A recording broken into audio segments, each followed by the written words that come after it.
que é bacharel em teologia pelo Seminário Teológico Presbiteriano, mestre em História da Igreja e doutor em Teologia Histórica pelo Seminário.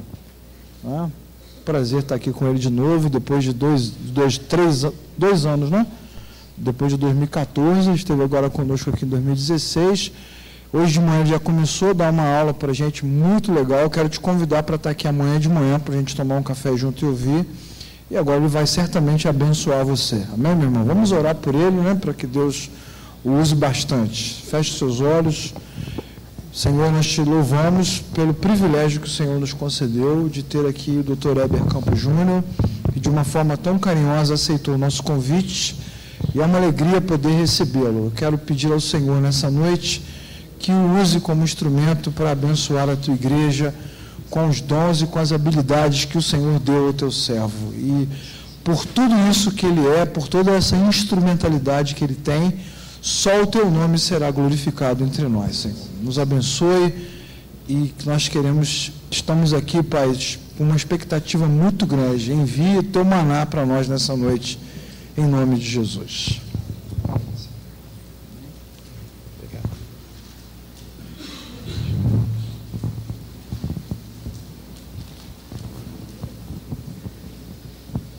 Irmãos, uma alegria para mim estar aqui. Como o pastor Cléo já falou, tive o privilégio de estar aqui 2 anos atrás. Agora voltando, revendo alguns rostos que eu conheci naquela época. E o privilégio maior ainda de pregar a palavra. Isso sempre é gostoso, sempre é precioso. Mas antes de fazer isso, deixa eu só recomendar mais livros. Vocês ouviram bastante de missão, ouvi bastante de livro também. Mas eu tenho o privilégio de recomendar de algumas pessoas que eu conheço, ou pessoalmente, ou por internet. O primeiro é do pastor Augusto Nicodemos. Eu tive o privilégio de trabalhar com ele, e ele tem uma habilidade extraordinária de expor o texto sagrado de uma forma simples e compreensível. Eu louvo a Deus pela vida dele. Acabou de ser lançado agora, Jonathan me disse que é fresquinho, saiu do forno. Esse chama-se Livres em Cristo, a mensagem de Gálatas para a igreja de hoje. Esse é o terceiro de uma série de exposições que têm sido feitas sobre livros do Novo Testamento. O pastor Augustus fala com uma facilidade muito grande, e você ouve, a impressão que dá é que dá para transformar em livro, pois é isso que a Vida Nova faz. Ela transforma essas palestras em livros para o proveito do povo de Deus. Então, se você quiser adquirir, acho que vai ser um bom investimento. O outro livro é do pastor Matt Chandler, e ele escreve sempre com esse coautor, o Jared Wilson. O livro é Viver é Cristo, Morrer é Lucro. O pastor Matt Chandler, ele não é muito conhecido do público brasileiro, mas nesta semana, curiosamente, enquanto nós estamos tendo esse evento aqui, ele está falando do outro lado da Bahia. Ele está no Rio de Janeiro, Matt Chandler, numa conferência. Eu vou ter a oportunidade de conhecê-lo amanhã pessoalmente, cumprimentá-lo e tal. Mas ele tem uma habilidade muito grande de comunicar de forma simples o Evangelho de Cristo Jesus e tornar as histórias da Escritura conectadas com o Evangelho. A primeira vez que eu vi algo dele que chamou a minha atenção foi um vídeo de 2-3 minutos, em que ele explicou como nós frequentemente tomamos histórias da Escritura e deturpamos essas histórias quando nós achamos que elas contam alguma coisa sobre os grandes feitos que nós podemos fazer por Deus. Então ele contou a história de Sansão e fala assim, frequentemente, de Davi, com Golias, e ele diz assim, frequentemente nós nos identificamos com Davi e dizemos assim, em nome do Senhor Deus, nós vamos derrotar os gigantes. Ele falou, que nada, você não entendeu a história não é sobre você se identificando com Davi, você é aquela cambada de medroso que está lá atrás, e o seu Davi é Cristo Jesus. Ele é um vitorioso sobre inimigos, né? Então, esse vídeo que era de poucos minutos, eu ouvi a primeira vez, eu falei, puxa vida, esse homem é bom, hein? Esse cara é bom. E nós hoje estamos tendo o privilégio de conhecê-lo no Brasil. Então, mais uma boa leitura que acho que pode ser alvo da edificação do Espírito de Deus na sua vida, tá bom? Bem, basta de livros, vamos para o livro sagrado. E deixa eu explicar agora o que eu pretendo fazer com vocês nessa noite.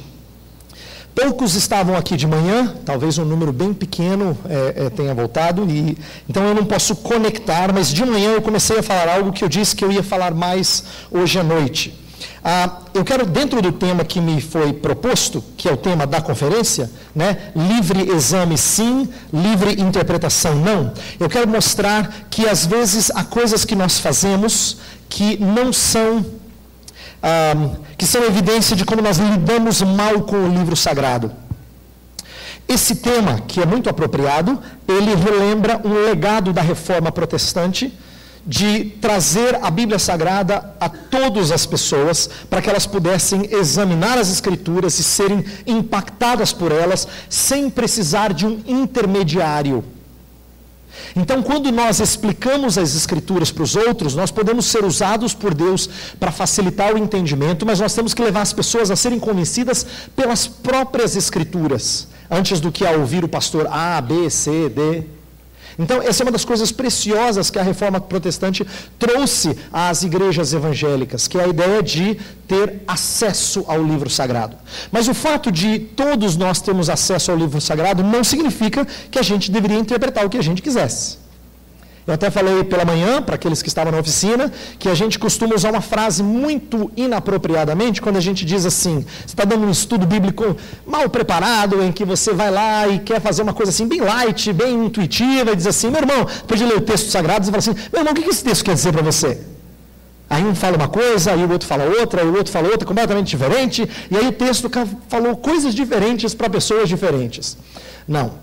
O texto sagrado, ele quer dizer uma coisa, é melhor a gente entendê-la.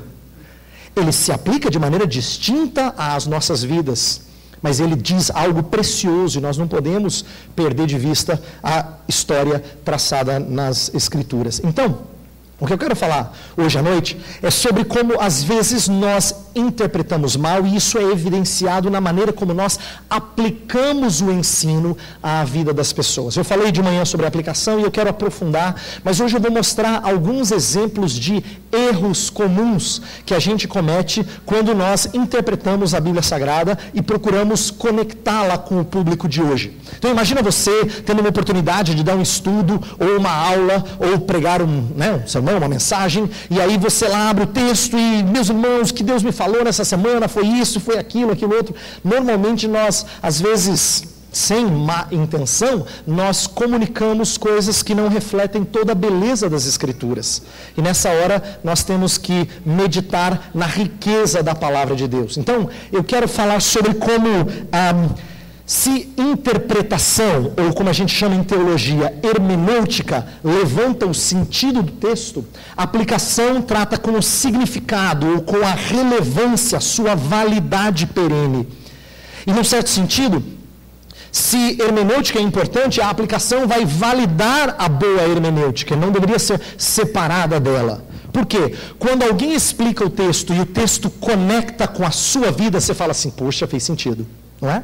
A gente não fala assim, fez sentido para mim. Quer dizer, falou comigo, comunicou comigo.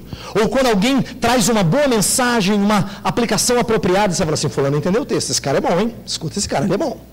Ele entendeu o texto. Então, quando a gente fala de aplicação, eu não estou dizendo simplesmente, vamos ver que lição a gente tira. Não é isso. A aplicação é apenas o passo final, é o processo no qual aquele texto antigo e de outra cultura e aparentemente desconectado de você, fala contigo em pleno século XXI.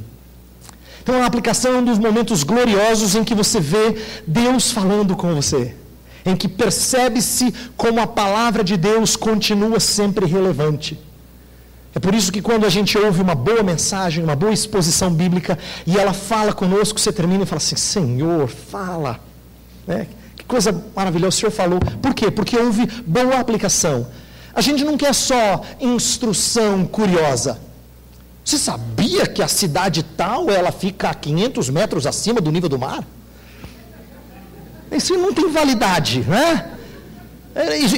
Isso tem validade se você diz assim, e você sabia que ter subido até lá teve esse ou aquele desafio, aí a história fica bonita porque o contexto histórico deu sentido a um esforço de um determinado personagem ou coisa do tipo. Agora eu entendi porque que vale a pena saber que está 500 metros acima do nível do mar, entendeu? Mas ninguém ouve a palavra só para ter informação curiosa, ela quer que a palavra fale com ele. Então, nessa noite eu queria falar sobre como a aplicação é uma das maneiras mais preciosas de nós que ensinamos a Bíblia revelarmos aos outros o que significa entendê-la.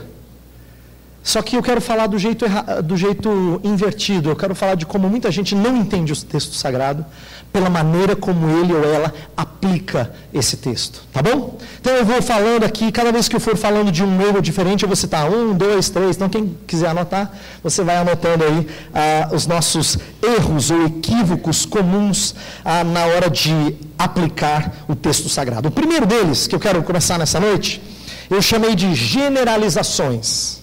Tá? Generalizações. Então vamos lá, deixa eu explicar o que é generalização. É quando você faz da aplicação algo que parece que sempre termina do mesmo jeito. Você conhece aquele tipo de pessoa assim, que é tão empolgado com a evangelização que parece que não importa qual texto da Bíblia, sempre termina com o apelo de entregar sua vida para Jesus. Porque ele gosta de evangelizar, é a paixão dele. O que é ótimo a gente ser convocado a nos aproximar de Cristo. A Escritura fala muito disso. Mas não é verdade que todo o texto devia levar a mesma aplicação. Mas quem comete o erro da generalização, parece que sempre pende por algumas preferências. Talvez não seja entrega a sua vida para Jesus, talvez seja alguma coisa do tipo assim, seja santo. Ou comprometa-se. Eu lembro de frequentemente ser convidado para falar em evento de jovens, em que os jovens repetiam sempre a mesma coisa. Pastor, eu queria que o senhor falasse sobre compromisso, porque esses jovens de hoje, te contar, viu? Está complicado, pastor. Precisa de mais compromisso. Mas não é toda a Escritura que fala disso, não é sempre que Deus nos chama a isso somente. Ele nos chama a outras coisas relacionadas a isso. Mas quando a gente é generalizador, parece que a gente sempre cai naquilo que nos é mais importante. Presta atenção em algumas das suas ênfases.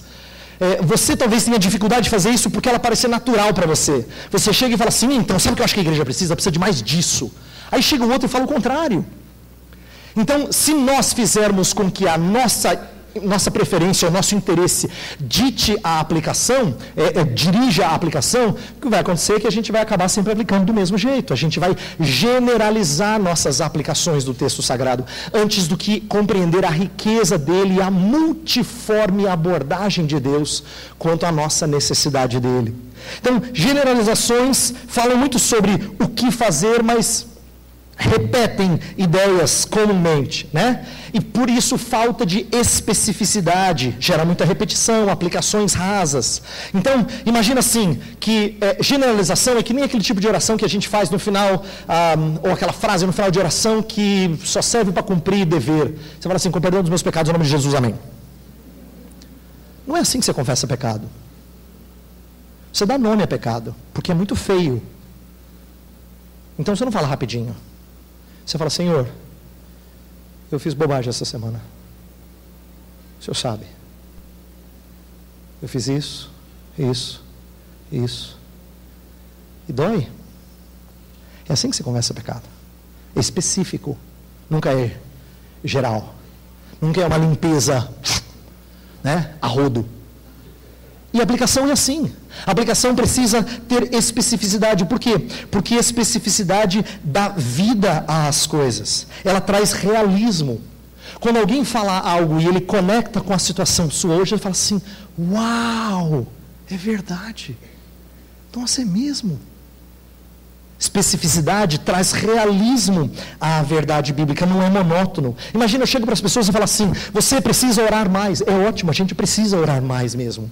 Ou você precisa ler mais a Bíblia, ouvir mais a igreja, ou participar das programações. Essas são, às vezes, tão comuns que repeti-las é quase como se o crente não precisasse mais ouvir. Ele sabe o que fazer. O problema é que não basta simplesmente ouvir o que ele tem que fazer. Ele tem dificuldade de fazer o que ele tem que fazer. Então, você precisa levar o texto sagrado a dar uma visão mais ampla do que é seguir a Cristo, do que é ser discípulo de Cristo. E tem mais. A Escritura tem preciosidades para a gente falar sobre negócios. A gente acabou de ver um livro sobre isso aqui sendo indicado, sobre vida familiar, sobre relacionamentos sociais, sobre nossa postura na esfera pública, sobre hábitos pessoais, sobre sabedoria para estabelecer prioridades. E todas essas coisas a gente pode extrair das Escrituras. Elas têm subsídio para isso. Então, quando a gente evidencia a conexão da Bíblia Sagrada com essas situações, a gente percebe a riqueza, a abrangência das Escrituras. Domingo passado eu tive o privilégio de dar uma aula de escola bíblica lá na igreja onde eu pastoreio sobre a perspectiva cristã da arte. É engraçado, porque depois que terminou a aula, uma arquiteta chegou para mim e falou assim: pastor, nunca uma aula fez tanto sentido para mim. E aí eu não podia responder com alegria, totalmente, porque ela já está na igreja há bastante tempo. Mas ninguém nunca tinha falado de como Deus é belo. E de como beleza tem tudo a ver com Deus.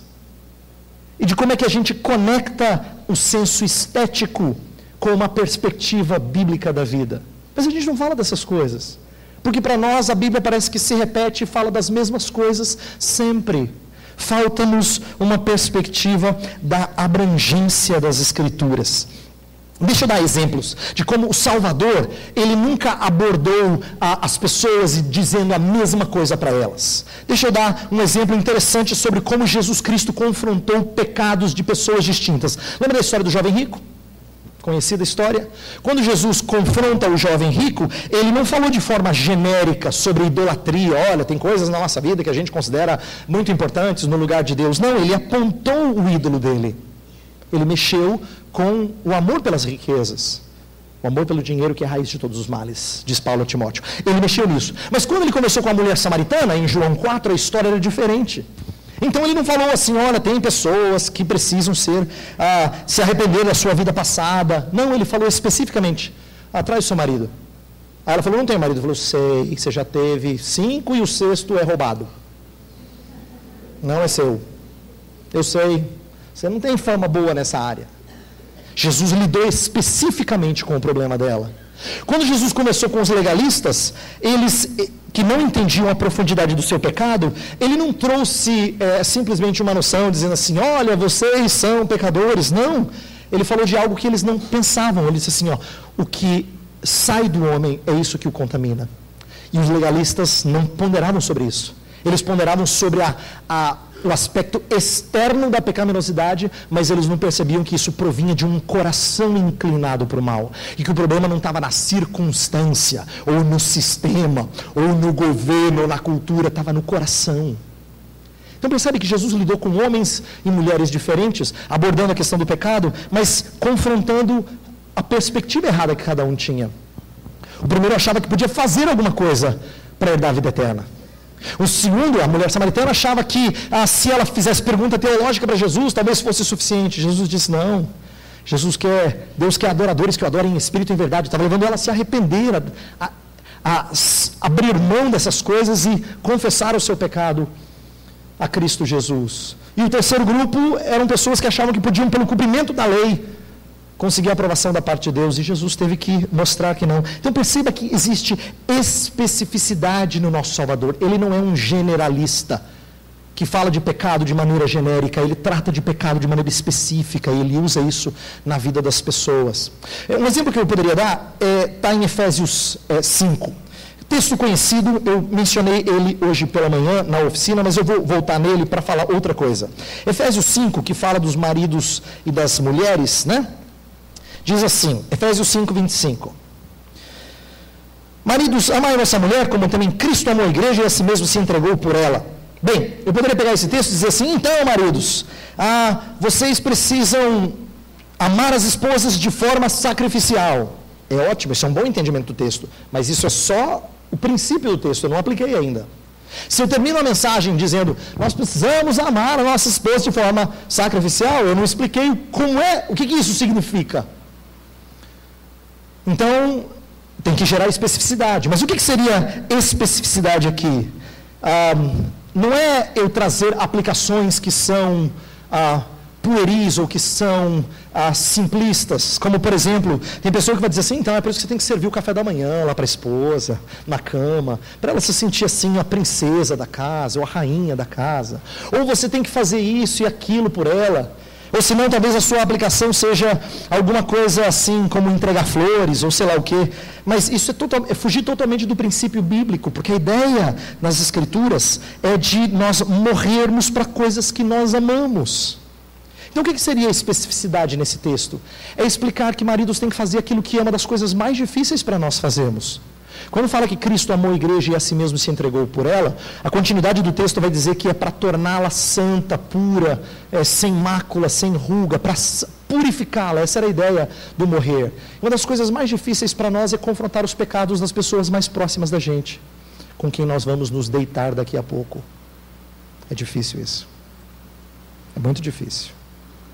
Nós normalmente queremos paz, a gente faz de tudo para não ter briga com ela. Pastor, o senhor não dorme com ela? O senhor não sabe como é que ela é? Fácil para o senhor falar. Fácil, porque o senhor está lá na sua casa. O senhor não conhece a minha mulher.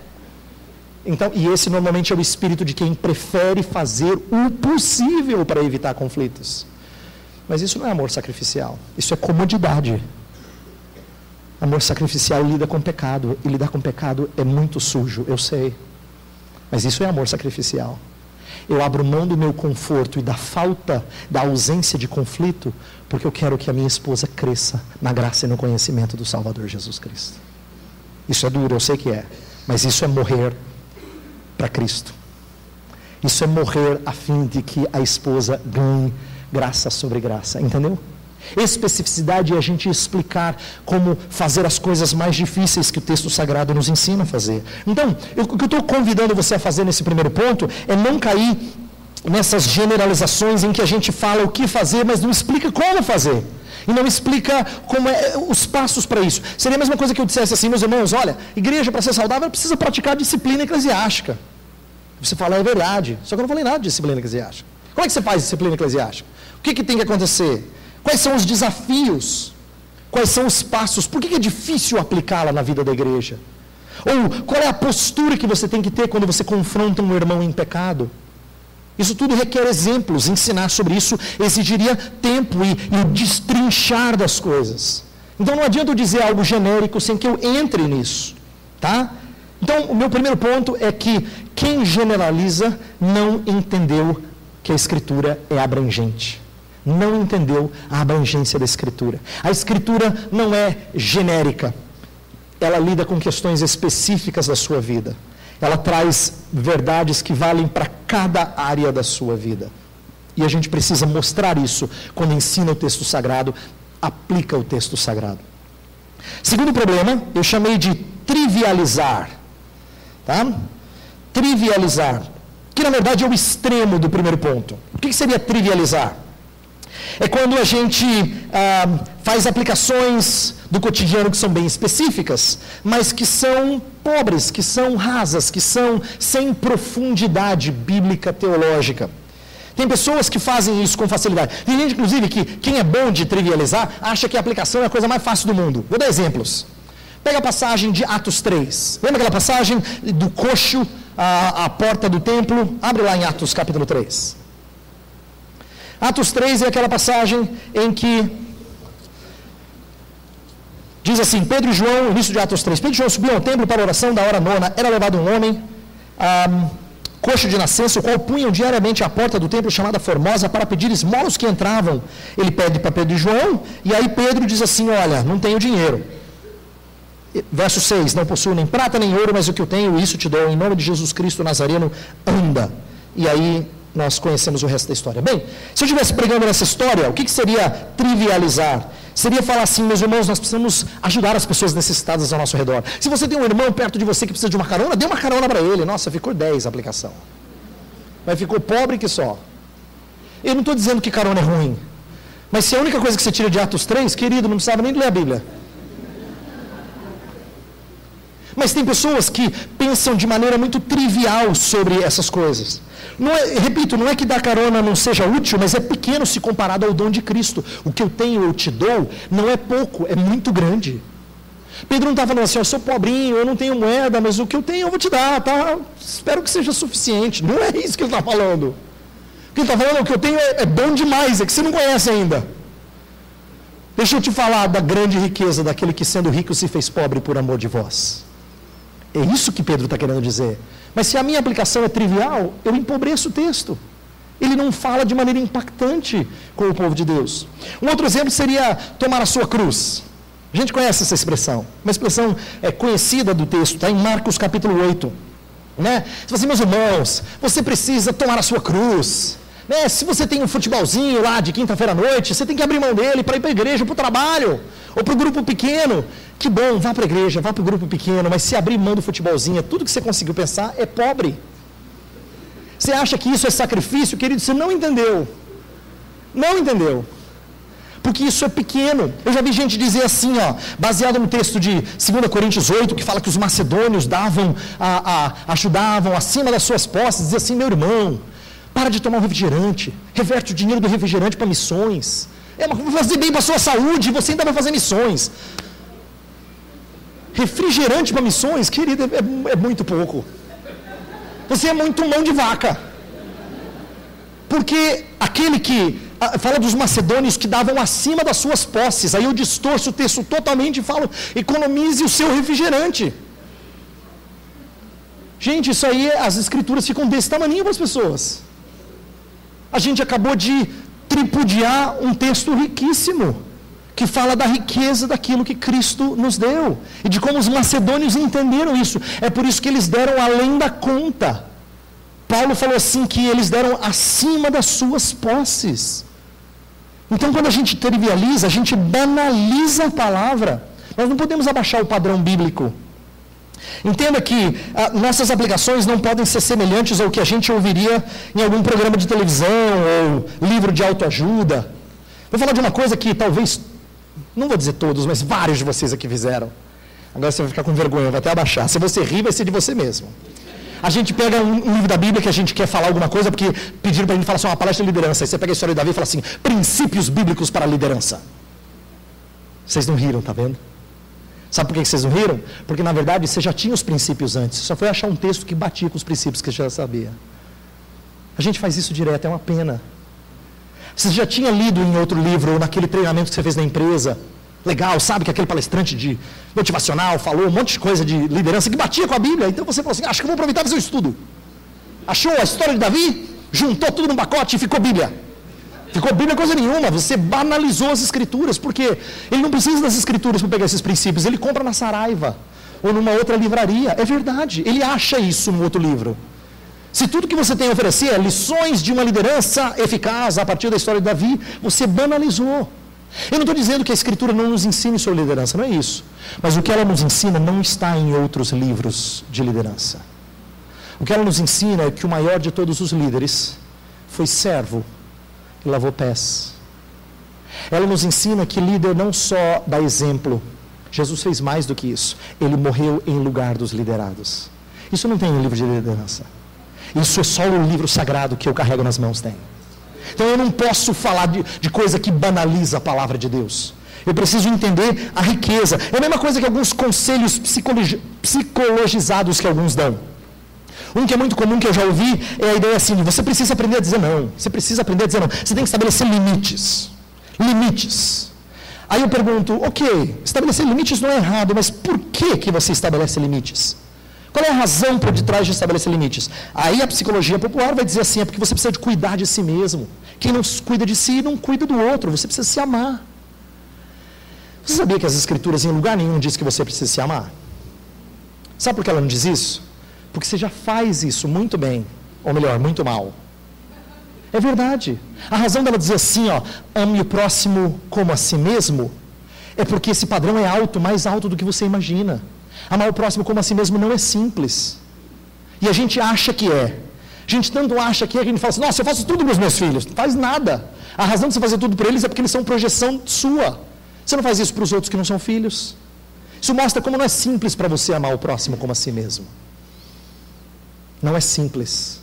Você se ama demais, pecaminosamente, eu diria. Como eu.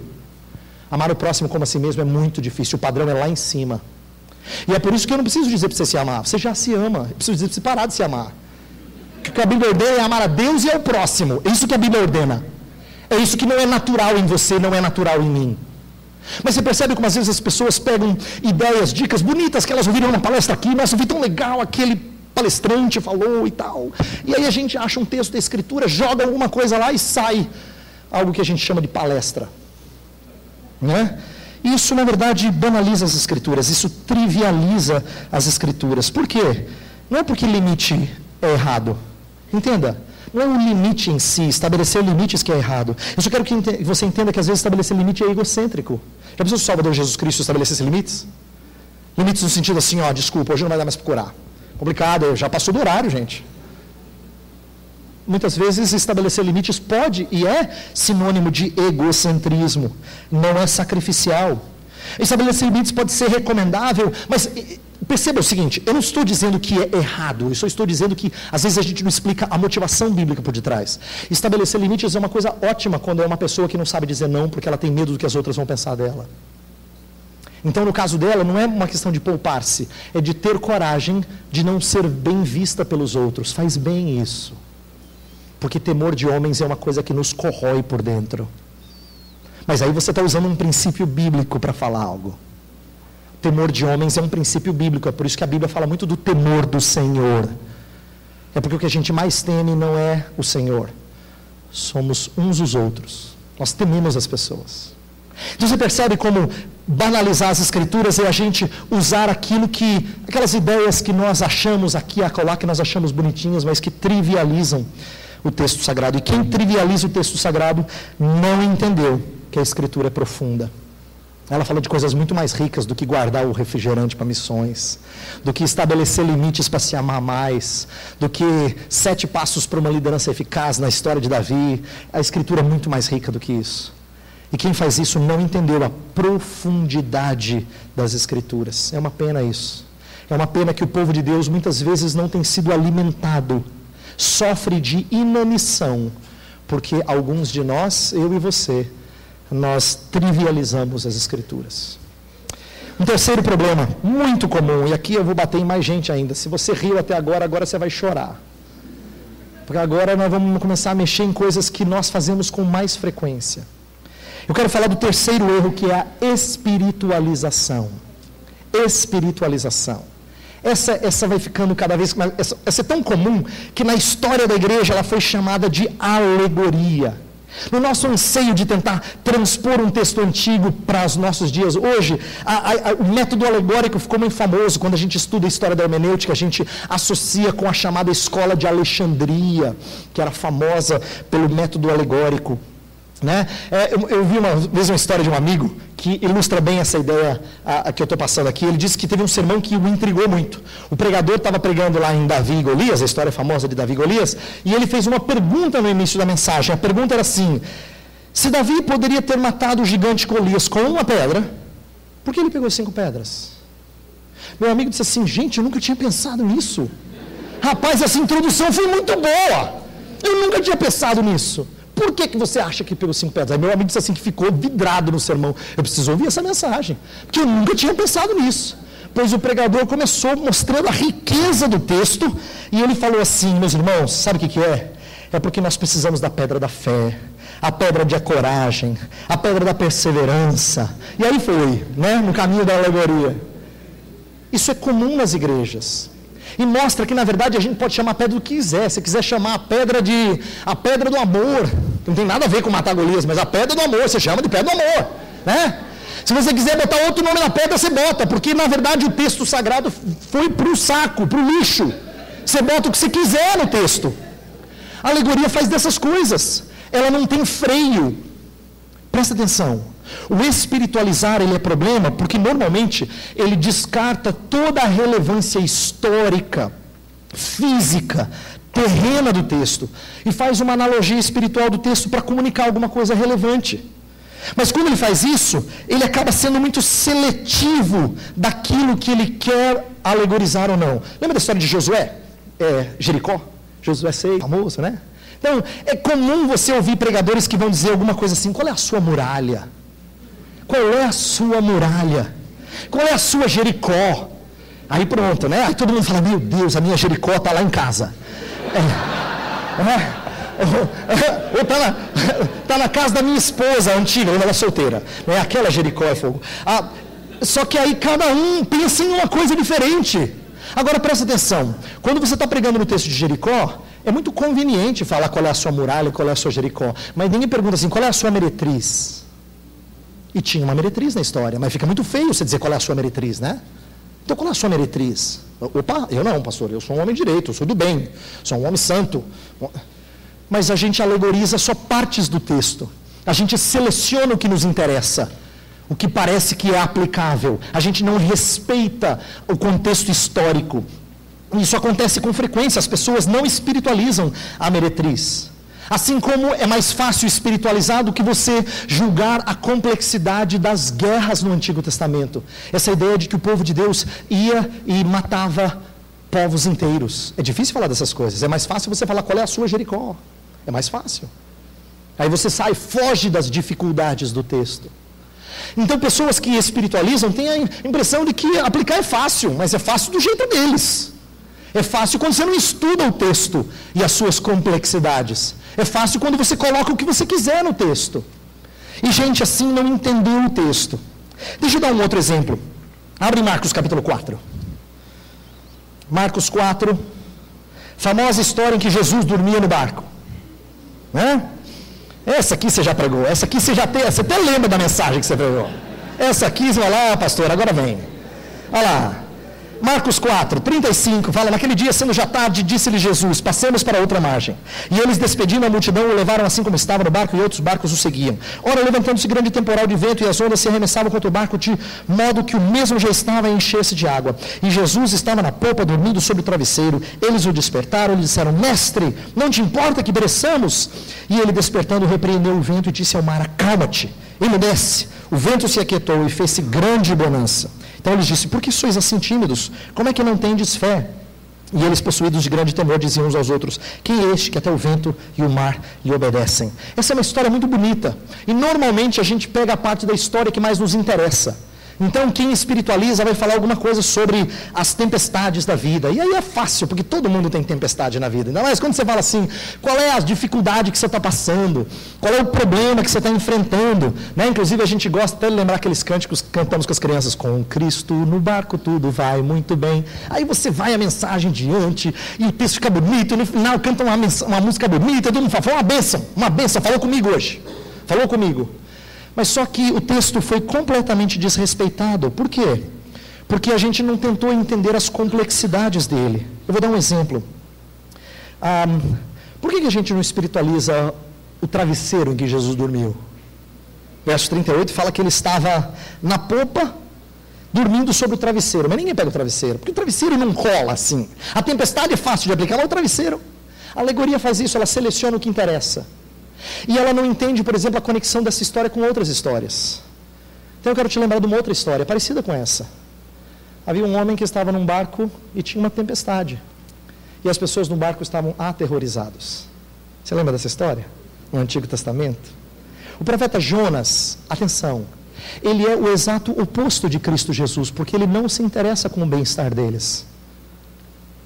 Se você acha que Jonas foi altruísta quando ele pediu para ser jogado no mar, você não entendeu a história. Ele não foi altruísta. Na verdade, ele preferia morrer do que cumprir a missão que Deus tinha lhe dado de ir para Nínive. Ele foi egoísta. Para você entender a dureza do coração dele, foi tamanha que ele preferiu morrer do que ir para Nínive. Não teria sido mais fácil pedir perdão a Deus? No capítulo 4, inclusive, ele fala assim, eu sabia que o Senhor era clemente, longânimo. Se ele sabia que o Senhor era clemente e longânimo, por que ele não pediu, Senhor, me perdoe, eu fiz bobagem, eu vou para Nínive? Sim, não, ele preferiu morrer. Inclusive a história diz que quando ele é julgado há uma calmaria e os outros homens que são gentios, eles temem e adoram o Senhor. Olha que ironia. O profeta de Deus não adora o Senhor, não serve o Senhor, mas os que não conhecem o Senhor, eles adoram. Olha que ironia. Então presta atenção, por que essa história está aqui? É para mostrar que o mesmo Senhor que acalmou a tempestade lá é o Senhor que está no barco. Só que agora a diferença é que quem está no barco se importa com aquela tempestade. Se importa que eles não morram. Ele se importa, ele se preocupa. É por isso que ele não só mostra o seu poder, mas mais do que isso, posteriormente na história bíblica, ele vai ficar debaixo da terra, o chamado sinal de Jonas. E ele vai ser trazido do coração da terra depois do terceiro dia, para mostrar que ele é o exato oposto de Jonas. Ele é o profeta que está disposto a morrer, a fim de que a mensagem seja anunciada. Essa é uma história muito rica, mas pena que a gente fala das tempestades da vida. Pena que a gente espiritualiza. que a gente perde a ligação com outros textos sagrados. Inclusive, uma vez eu ouvi um conhecido meu pregar em Jonas capítulo 1, e é triste a aplicação que ele fez. Ele leu o texto, explicou muito brevemente e logo perguntou: meus irmãos, precisamos lançar fora os nossos problemas. Não tem nada a ver com o texto. Por que não tem a ver com o texto? Quando Jonas sugere de ser lançado fora, você lembra que o texto fala que os marinheiros, eles não queriam, eles tinham medo do sangue de Jonas ser lançado sobre eles. Então eles não estão lançando fora os problemas, pelo contrário, o texto diz que eles tentaram vencer a tempestade, mesmo com Jonas no barco. Não tem nada a ver com lançar fora os problemas, mas é interessante, porque aí você fala: puxa, é verdade, Senhor, tem que lançar fora os meus problemas, fazer igual os homens lá no barco. Não tem nada a ver. Isso é quando a gente espiritualiza e fala o que a gente quer. Infelizmente, nós perdemos de vista a beleza da história bíblica, e por isso que a gente faz essas aplicações indevidas. A espiritualização, ela desconsidera totalmente o sentido do autor. E veja só, eu disse que quem trivializa, ou melhor, quem generaliza, não entende a abrangência das Escrituras, como ela se aplica a diferentes áreas da vida. Quem trivializa não entende a profundidade das Escrituras, como ela é rica para transformar o nosso ser e mexer nas nossas motivações. Quem espiritualiza não entendeu que a Escritura ela é histórica, ela é baseada em fatos históricos, em momentos históricos reais, que precisam ser entendidos para que a mensagem faça sentido. Eu estava explicando hoje pela manhã, por exemplo, sobre a história de Jesus curar leprosos. Isso é um exemplo. Você não fala dos leprosos sem entender o que significava ser abandonado, leproso, naqueles dias. Se você faz isso, se você não estuda o contexto histórico, você perde a beleza do texto. Do que significa ser curado e trazido de volta à comunhão da sua família, à comunhão do seu povo, e não ser mais considerado imundo. Então, o que eu quero dizer é que quem espiritualiza não se preocupou em entender a historicidade do texto sagrado. O texto sagrado ele é histórico.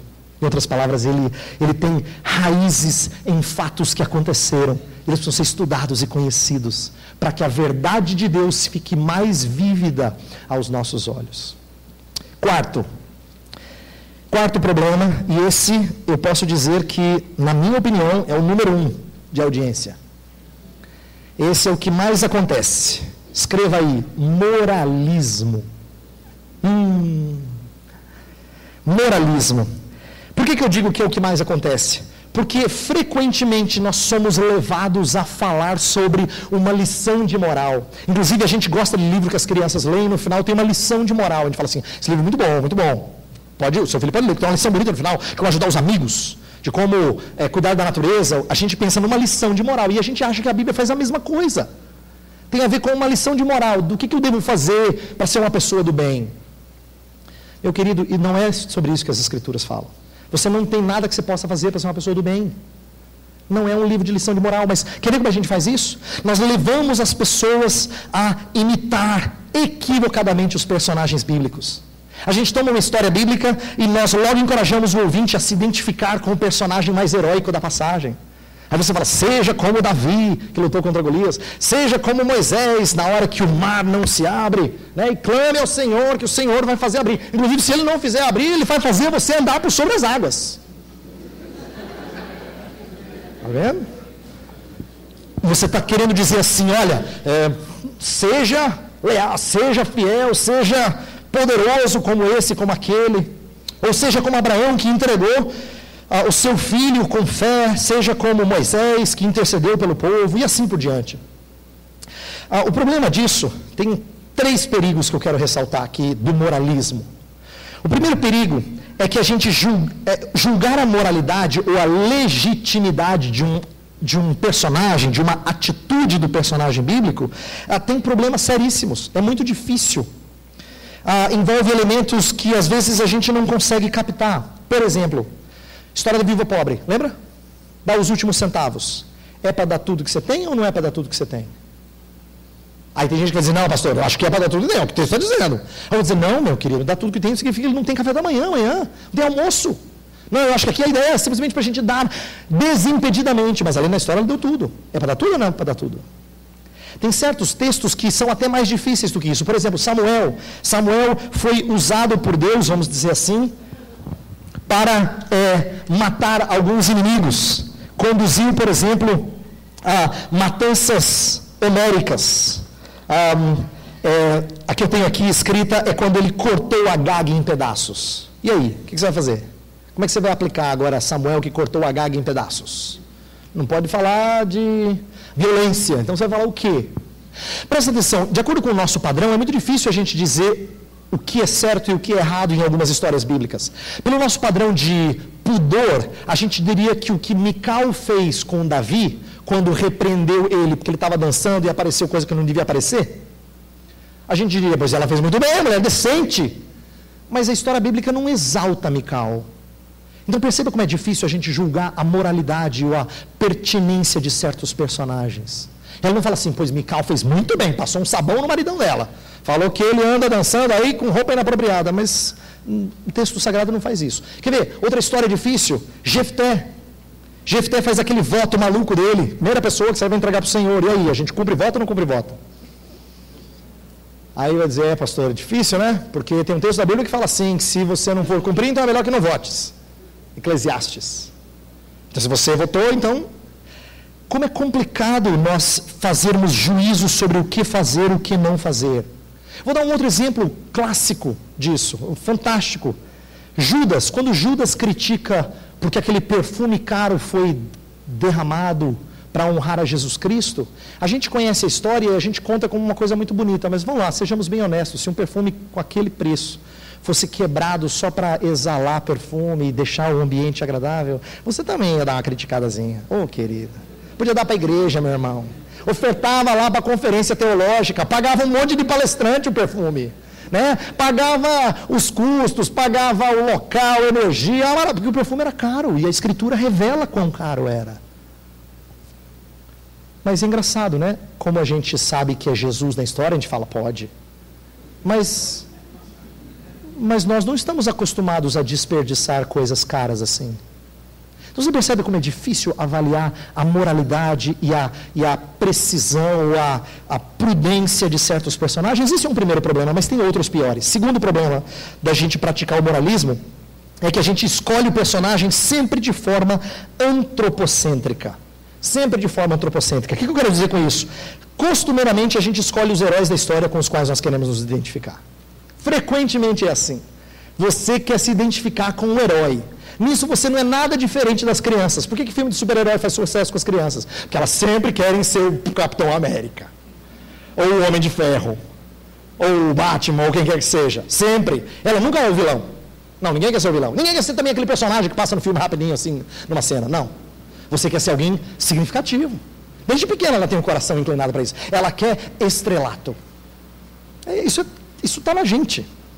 E nós damos comida para esse sentimento de estrela, quando a gente fala que na história de Abraão, nós somos Abraão que temos que entregar tudo para Deus, né, com fé. Por que a gente não se identifica com Isaac?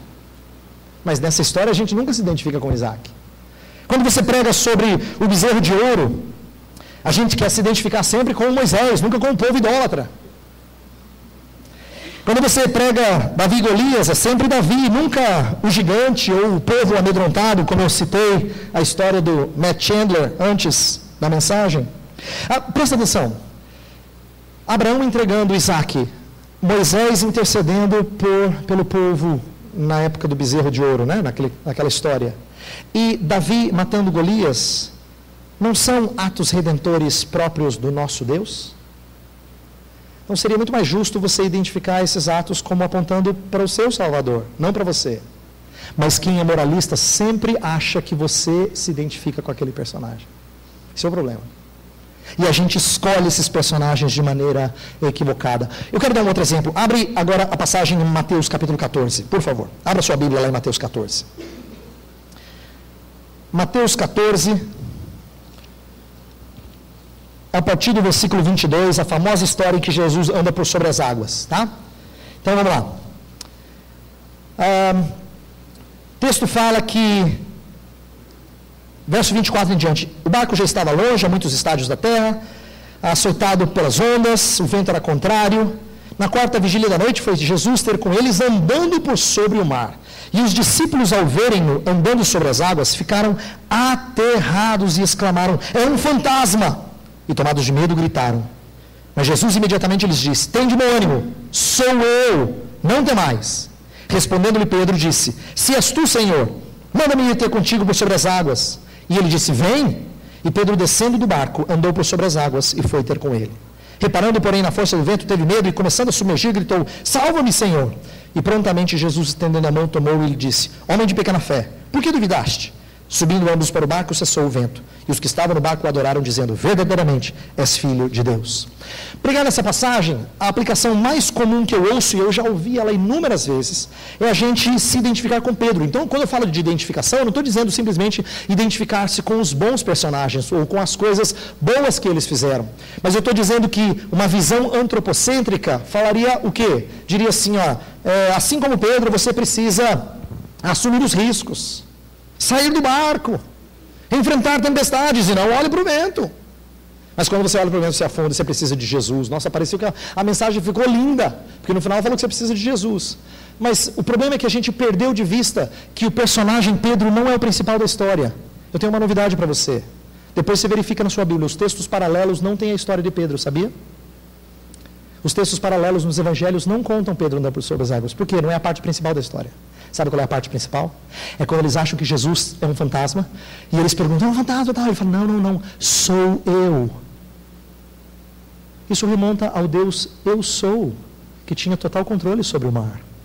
Jesus estava se apresentando igual aquele Deus poderoso, grandioso, que podia dizer para o mar assim, e ele repartia. Jesus estava dizendo: eu tenho controle dessas coisas, não tenho medo, sou eu. Eu sou. Jesus estava se apresentando como grande e glorioso Deus, mas não, a gente fala de Pedro, assumir risco, olhar para o vento. E eu não estou dizendo que não haja aplicabilidade disso, eu estou dizendo de como a gente rapidamente vai para isso, porque nós somos moralistas de mentalidade. A gente quer tirar uma lição do que eu faço, o que eu não faço. A gente para de olhar para aquele que cria, aquele que fez todas as coisas por nós. O personagem principal de toda a história bíblica é o nosso Deus, de toda a história bíblica. E se você se identifica com pessoas, com personagens, você perdeu isso de vista. O problema disso é que, quando a gente faz escolhas com qual personagem se identificar, a gente acaba sendo subjetivo, aleatório, é uma escolha arbitrária. Tem um terceiro perigo desse moralismo, que é desprezar a história da redenção. Por que eu fiz a conexão de Jesus Cristo com o Deus do mar? Eu estava conversando com os irmãos que me trouxeram para cá hoje à noite, de uma música muito linda que um compositor cristão fez, em que na primeira estrofe ele contou os feitos de Deus no Antigo Testamento, os milagres, e na segunda estrofe ele contou os milagres de Jesus Cristo com a mesma métrica, a mesma composição, para mostrar inclusive musicalmente como Jesus é o mesmo Deus dos grandes milagres do Antigo Testamento. Olha só que beleza artística. E por que isso é bonito? Porque Jesus Cristo não multiplica o pão à toa. É porque o verdadeiro Deus trouxe pão do céu, o maná. É por isso que ele multiplica pão. Ele queria que as pessoas entendessem quem ele era. Jesus não anda por sobre as águas à toa. É porque Deus no Antigo Testamento controlava as águas. Jesus não cura as pessoas à toa, é porque o Deus no Antigo Testamento curava pessoas.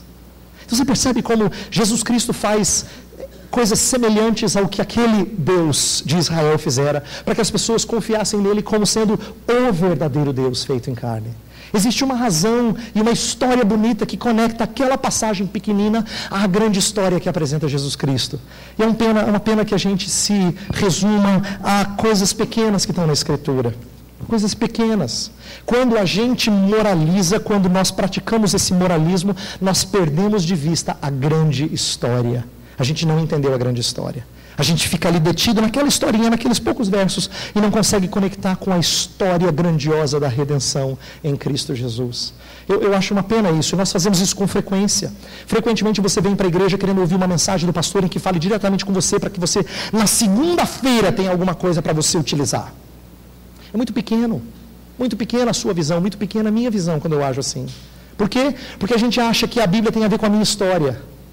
E aí assim, Deus pode entrar na minha história e fazer maravilhas. Não, querido, não é assim que funciona. É você que entra na história dele, é muito maior.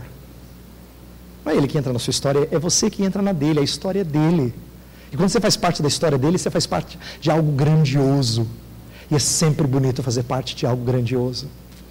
Eu me lembro da ilustração conhecida, citada em alguns livros, que diz que 3 trabalhadores da Idade Média estavam construindo uma catedral, e aí pararam e perguntaram para o primeiro: o que você está fazendo? Ele disse assim: eu estou mexendo com tijolo. Aí perguntaram para o segundo: o que você está fazendo? Ele disse assim: eu estou fazendo argamassa. Aí perguntaram para o terceiro: o que você está fazendo? Ele falou: estou construindo uma catedral. Enche o peito para falar assim: eu estou construindo uma catedral. Por quê? Perspectiva da grande história muda a nossa perspectiva dessa vida. Mas é uma pena que a gente conte as Escrituras como se ela fosse pequena, como se ela não desse uma visão grandiosa desse Deus glorioso que vai remir todas as coisas e reconciliar consigo mesmo todas as coisas nos céus e na terra. Nossa perspectiva da história cristã, ela costuma ser pequena, e quando ela é pequena, nós não entendemos o texto sagrado. Quem moraliza não entendeu a grande história na Escritura. Então eu quero terminar dizendo o seguinte: quando você expõe o texto sagrado, mas na hora de aplicar, você generaliza, ou trivializa, ou espiritualiza, ou pratica esse moralismo, você perde por dar o sentido rico das Escrituras para as pessoas. Você não entendeu. Sim, é livre exame, mas não é livre interpretação. Esses textos têm coisa muito mais profunda, muito mais abrangente, muito mais gloriosa para ser apresentada. Eu gostaria que Deus usasse você, não só eu, não só os outros palestrantes, mas você, para que na igreja onde você serve, as pessoas tivessem uma visão gloriosa do seu Rei, que elas olhassem para Cristo Jesus e o amassem cada vez mais, que Ele ficasse grande aos nossos olhos. Eu gosto demais da ilustração que eu ouvi sobre as Crônicas de Nárnia, do C.S. Lewis, né? Tem um momento das Crônicas de Nárnia em que a Lucy, aquela pequenininha, ela volta para a Terra, né? E aí fica 1 ano lá, e depois entra no armário de novo e volta a Nárnia, aquela história fantasiosa. E lá ela se depara com Aslan, o gigante, o leão.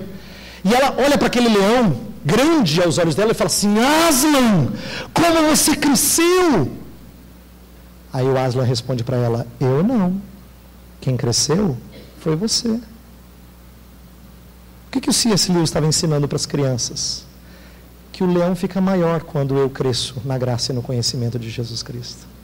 Entendeu? O leão fica grande. Ele fica maravilhosamente grande. Ele é o mesmo, ele não mudou. Ele é o mesmo. Mas quando eu cresço, ele fica grande. Quando as Escrituras falam comigo de maneira profunda, ele fica glorioso aos meus olhos. Por isso que eu peço a você, e eu clamo, e eu vou orar por isso agora. Peça a Deus: Senhor, usa-me para que eu aplique a Tua palavra com profundidade, com abrangência, com essa preocupação em entender o contexto histórico e aquilo que Ele tem a me ensinar. Eu não quero ser moralista em só dar regra para as pessoas cumprirem. Eu quero falar da grande história da redenção em Jesus Cristo. Peça a Deus para usar você. E assim essa conferência vai ter um impacto muito maior do que a gente imagina, se você conseguir dar essa visão gloriosa do seu Rei. Vamos orar por isso? Feche os seus olhos. Senhor nosso Deus, nós estamos diante do Senhor, grande e temível, para pedir que o Senhor nos transforme nesta noite. Eu sei, Pai, que uma mensagem é pouco para explicar a riqueza da Tua palavra, mas o nosso clamor nessa noite é que o Senhor use aquilo que foi dito para nos instigar a conhecer mais, a enxergar de maneira mais preciosa a Tua palavra, a perceber a abrangência dela, a profundidade dela, os aspectos históricos dela, a grande história da redenção. E com isso nós sejamos levados a aplicar a Tua palavra na vida dos nossos irmãos de uma forma poderosa, de uma forma em que eles se sentem impactados, porque o Senhor está no meio deles. Então, Pai, nosso pedido é que Tu uses a força do Teu Santo Espírito e nos capacite e nos dê desejos de crescer no entendimento dessas coisas, para que o Teu povo não seja morto de inanição, o Seu povo seja alimentado com a Tua palavra que sacia. Oh, Pai, a Tua palavra nos ensina que não só de pão viverá o homem, mas de toda a palavra que procede da Tua boca. E nós queremos que a palavra que procedeu da tua boca, que homens escreveram no decorrer de séculos, seja um alimento do teu povo. Então, Senhor, faz-nos debruçar em cima das Escrituras, entendê-la com riqueza, com profundidade. E o teu povo venha se deleitar nessas coisas. Venha se encantar com essas coisas. E glorifiquem o teu nome. Nós clamamos em nome de Cristo Jesus, o nosso grande Rei. Amém.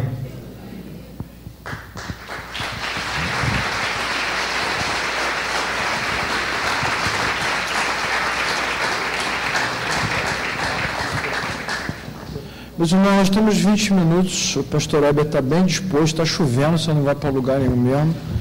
Vou pedir aqui para o Alexandre me ajudar a tirar um ponto aqui. Vamos aproveitar 20 minutos. A Carol vai colocar o telefone aqui do WhatsApp.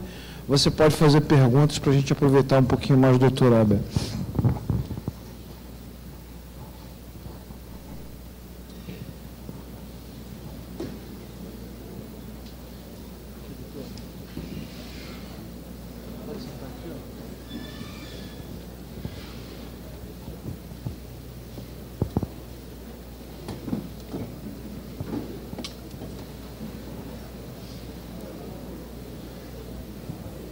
Você fica com o WhatsApp, é isso? Fico.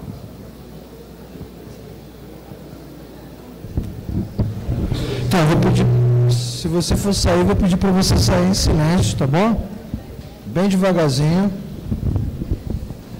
para a gente aproveitar esse finalzinho, fazer umas perguntas para ele, tá? Então você tem o telefone ali que nós colocamos à sua disposição e você pode fazer perguntas pelo WhatsApp, tá bom? O pessoal que estiver assistindo também pela internet pode fazer perguntas pelo WhatsApp. Pablo, eu vou pedir para você mostrar o telefone lá, dar um zoom, tá bom? A gente vai tentar responder. Eu vou começar aqui com umas perguntas enquanto o pessoal vai escrevendo, doutor Heber.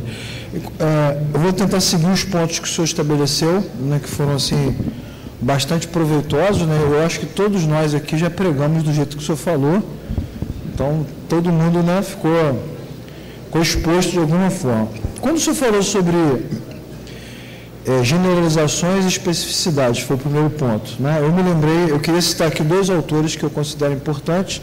Um deles é o Ferdinand de Saussure, que ele vai falar sobre a dicotomia do significado e significante, como as palavras, as pessoas ficam aprisionadas pelas palavras.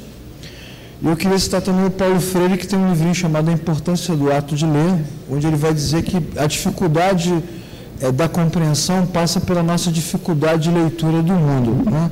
Então, eu queria saber o que o senhor acha da formação, né? Da formação, da questão cultural, né? A dificuldade que as pessoas têm de entender o texto e transmitir, porque elas... Como o Paulo Freire vai dizer no livro dele, A Importância do Ato de Ler, ele vai explicar sobre isso, que as pessoas não conseguem, às vezes, extrair do texto que ele tem de melhor, porque elas têm uma visão do mundo muito empobrecida, então elas só conseguem ter um olhar nas generalizações, elas não conseguem. Então, o que o senhor recomenda, né, para o estudante, para o pregador, para o professor, o caminho da formação, para ele poder sair da generalização, o que o senhor indica para o caminho da formação dele? Ok. Primeiro, dizer o seguinte, a formação ela é importante, nós não podemos negligenciar que aquele a quem Deus deu dom de ensino, ele precisa se esmerar nisso, está lá em Romanos capítulo 12. E se esmerar envolve estudar. Lembra, Paulo recomendou a Timóteo que se dedicasse ao ensino, à palavra, ao estudo. A ideia é que ele cuidasse da doutrina, conhecesse. Você sabe as sagradas letras desde a sua juventude, mas Paulo não deixa de dar recomendações a Timóteo para continuar se dedicando a isso. Então, a formação ela é importante, mas eu tenho que dizer uma coisa aqui, antes de continuar a minha resposta. Não é toda formação que é útil. E por que é importante eu dizer isso? Porque nós vivemos num dia tão fissurado, num tempo tão fissurado com estudos, não só graduações, mas pós-graduações, que às vezes a gente esquece de filtrar qual é boa e qual não é. Então, por que eu estou dizendo isso? Porque eu quero que você compreenda que seria muito bom que você conseguisse orientação de alguém que já conhece, já estudou, diz assim, olha, eu gostaria de estudar mais, o que você me recomenda? Que leitura? Onde eu posso estudar, fazer um bom curso livre? Onde é que eu posso fazer um bom bacharelado? Por quê? Não é toda a formação que é útil. Hoje todo mundo está oferecendo formação, porque atrai muita gente. Hoje em dia o jovem termina a universidade e ele já pensa em pós, porque ele diz, com bacharelado não dá para fazer nada, preciso de uma pós. Então, não é a pós que é ruim, mas nem toda pós é boa, é isso que eu quero dizer. Se isso é verdadeiro em outros ramos, também é verdadeiro na teologia. Então, a minha sugestão, em resposta à pergunta do pastor Leclerc, é procure boa formação. Procure boa formação. E isso deve acontecer tanto formalmente, se você tem a oportunidade de estudar num curso, quanto livremente, isto é, guiado por alguém em boas leituras, quando às vezes você não tem a oportunidade, não tem o tempo ou condições de você estudar numa escola, então seja conduzido por alguém. Por quê? Meu pai dizia assim, filho, a gente só consegue dar o que a gente recebeu. A gente só consegue passar para os outros aquilo que a gente se apropriou. Eu preguei recentemente na igreja onde eu pastorei, sobre aquele texto de Deuteronômio 6, que fala em inculcar na criança no caminho, né? E ao deitar, ao levantar, ao redor da mesa, no caminho e tal. Mas antes daquele texto de inculcar e ensinar as crianças, tem uma coisa muito interessante. Fala assim, estas palavras estarão no teu coração. Por que esse verso é importante? Você só consegue ensinar o que você aprendeu. Não dá para você não sair, ou melhor, sair da generalização se você não estuda com profundidade. Então, eu vou aproveitar a deixa aqui do pastor Leclerc para dizer, procure boa formação. Principalmente se você é um mestre, em qualquer nível, pode ser escola dominical só, escola bíblica, pode ser como um obreiro que de vez em quando dá um estudo num grupo pequeno, não importa. Você não vai conseguir ensinar bem as Escrituras se você não gasta tempo estudando as Escrituras. Então, dedique-se a isso. Essa é uma das coisas preciosas que o Senhor nos deu. E a gente tem o livro sagrado conosco, então a gente deve estudá-lo. Tá? Então, eu queria encorajar vocês a buscarem formação. Ou formal, se não for possível uma formação teológica oficial, ao menos seja guiado por alguém que conhece as Escrituras, quais livros ler, como você pode crescer. Tá? Eu queria fazer uma pergunta aqui que veio pelo WhatsApp para o senhor, falando sobre qual a influência do público no trabalho de quem prega e de quem ensina. Porque existem algumas pessoas que dizem assim, a gente tem que falar a linguagem do povo. Tem que falar a linguagem do povo. É por isso que as pessoas não aprendem, porque você fala de forma muito erudita, muito complexa. Então, uma pessoa que perguntou, é o Tiago pelo WhatsApp, né, qual o impacto, qual a influência do público no trabalho de quem prega? Nivelar por baixo, nivelar por cima? Ok. Então, eu creio que quem prega com propriedade deve tentar atingir todos os públicos. E isso eu sei que é difícil, mas significa falar corretamente, mas falar de forma acessível. Falar a língua do povo nunca foi mal visto pela Reforma. Pelo contrário, a Reforma queria traduzir tudo do latim para a língua do povo, para o vernáculo, para que as pessoas lessem a Bíblia e falassem com